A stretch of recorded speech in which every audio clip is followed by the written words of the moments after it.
Congratulations, you are now the richest person alive. Not richer than a billionaire. Not richer than every billionaire. Richer than all of them combined. If every person on earth gave you $1, you would still be richer than that. For a moment, it feels unreal. The world is watching. The news is talking.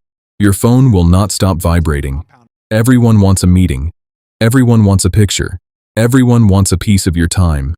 For a few hours, it feels like you have won life itself. Then the first call comes. Not from a friend, not from family, from a government. And they are not calling to congratulate you. They want to know what you plan to do next. That is when it hits you. You do not just have money now. You have power.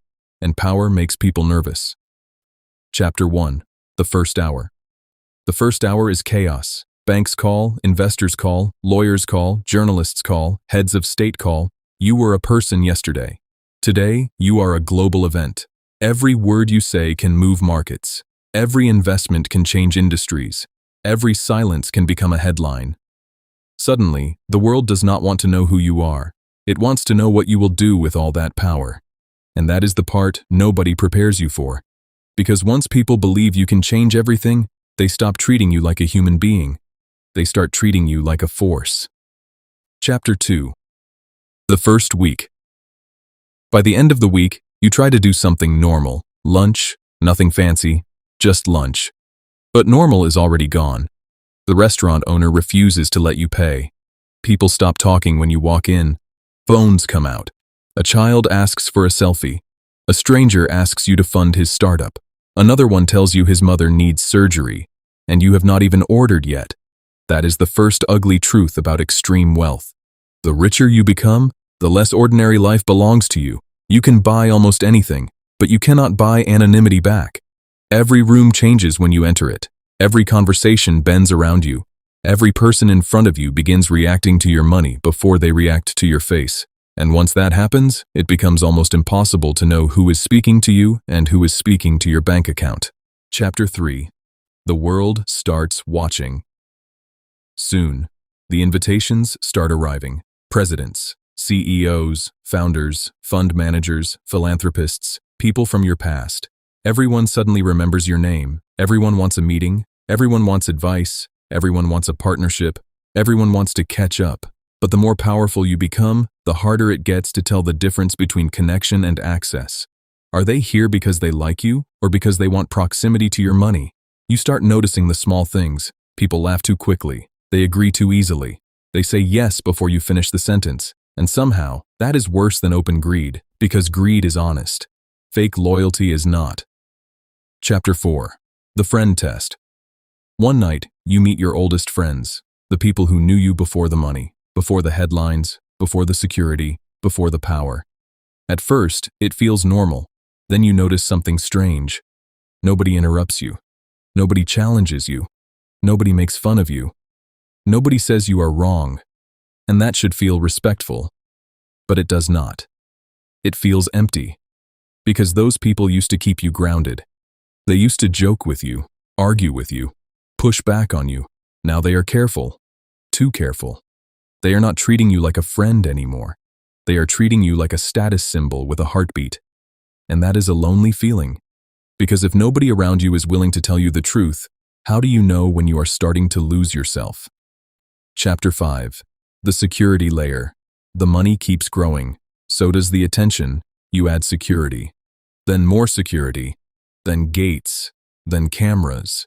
Then private drivers. Then private entrances. Then a team whose only job is to make sure you are never in one place long enough to become easy to reach. Every new layer is supposed to make you safer. And it does. But it also makes your world smaller. Soon, your life becomes a fortress. A beautiful one. A silent one. A very comfortable one. But still, a fortress. You stop going places freely. You stop speaking casually. You stop trusting the moment. At some point, the price of being this rich is not just money. It is distance. Distance from strangers. Distance from normal life. Distance from the version of yourself that existed before all of this. Chapter 6. The Cost of Being Seen. You buy everything you think you need.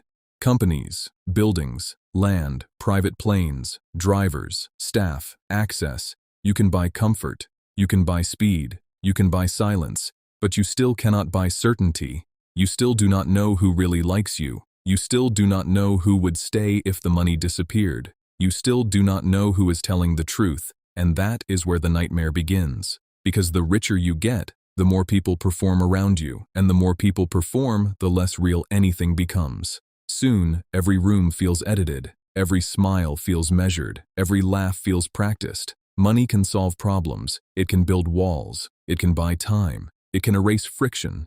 But it cannot tell you who you are when nobody is trying to sell you something. Chapter 7. What money cannot fix. At first, you think the money will make everything easier, and in some ways, it does. You solve problems other people will never even understand. You can change lives with a signature. You can move entire systems with one decision. But the deeper you go, the more you realize something brutal. Money does not remove human nature. It magnifies it. If people were fake before, they become polished now. If they were greedy before, they become strategic now. If they envied you before, they now orbit you. And even the people who love you most begin to change around the size of your life. That is the part wealth books never tell you. More money does not always mean more freedom. Sometimes it means more isolation. Because once your life becomes too large for ordinary people to understand, ordinary people begin to disappear from it. Chapter 8. The Quiet Night. Months pass, then years. The headlines never stop. The meetings never stop. The attention never stops. One night, you step outside alone. No cameras, no advisors, no noise in your ear, just silence. You look up at the sky. Same stars, same moon, same darkness. The sky does not care who you are. It did not care before you were rich. It does not care now. And that is when the truth lands harder than anything else. Becoming the richest person alive did not give you a new life. It gave you a louder version of the same one. The same fears, the same doubts, the same loneliness, just with more money attached to it. Because once you can buy almost everything, you are finally forced to face the things you cannot. The richest person alive is still just a person. And being untouchable on paper does not mean you are untouchable in life.